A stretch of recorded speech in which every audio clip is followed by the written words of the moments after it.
السلام علیکم ملګرو. نن چې مولانا سعید الرحمن صاحب د حضرت شیخ شهید رحمت الله علیه تذکره وکړله او داغه خبره وکړله د یو طالب العلم په حواله سره چې داغه سره به ملاقات کو، نو په دغه ځای کې ناس د علم او د صبر غر چې همیشه بل له حوصله ورکړې ده، همیشه بل ته دا حوصله ورکړې ده، هغه هم نن په خپلو اوښکو کې ډوبو.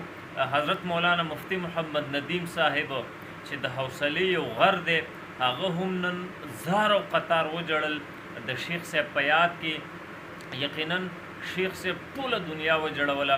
الله رب العزت دی د شیخ صاحب په قبر باندې د انواراتو بارانونه راوړي. الله رب العزت دی شهادت قبول او منظور کړي، او الله رب العزت دی تمام مسلمانانو بالخصوص د هغه کورنۍ ته صبر جمیل ورکي.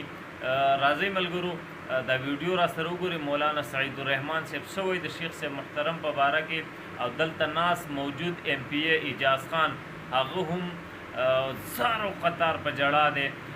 دا کار چې چا کړی الله رب العزت دی د هغه کور د غم نه ډکي، او الله رب العزت دی په داسې غم راولي، داسې بیماری، داسې د کینسر مرض دی په الله په دغه خلکو راولي، چا چې دا منصوبه بندي کړې ده، چا چې دا کار کړی، چا چې څوک چې د دې مشران دي او دا کارونه کې الله رب العزت دی د کینسر په مرض باندې اخته کړي.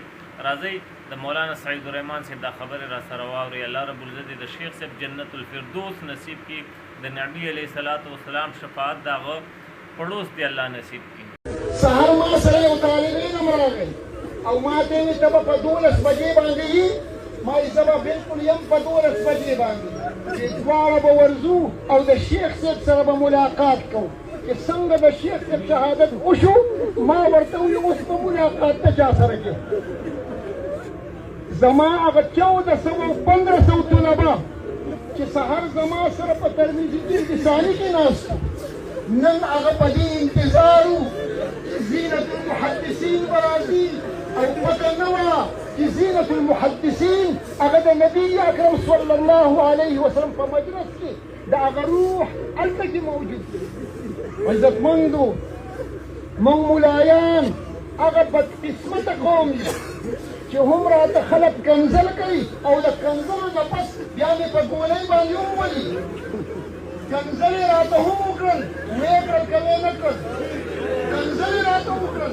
اخر زما سره مې د کنځلو څخه ما غلطه نه وه ویلي، خو چا په عقل باندې نه وه اورېدلي چې حضرت شیخ رحمه الله چې دا کومه خبره په منبر د پاسه کړې وه، آیا دا د دې قابل و چې شیخ صاحب ته دې کنځل وشي؟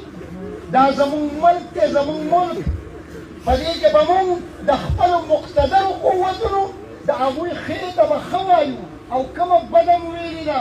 زه او شیخ صاحب دواړه په مدینې منورې کې وو، او دواړو ته دا معلومه وه چې په دې اسلامي ملکونو باندې څه حالات جوړ دي. که پاکستان کردار ادا کو او شیخ صاحب د پاکستان د کردار تعریف وکړو، آیا دا د کنځلو قابل و چې یو انسان د دین د غرونو یو جاهل هغه راپاسي او په حضرت شیخ رحمه الله پسې دومره بد ردې ووایي، او بیا زما دا ځوانان چې دا په ما پسې په جومات کې منځونه کوي، په ما پسې د جمعې منځونه کوي، په ما پسې د اختر منځونه کوي.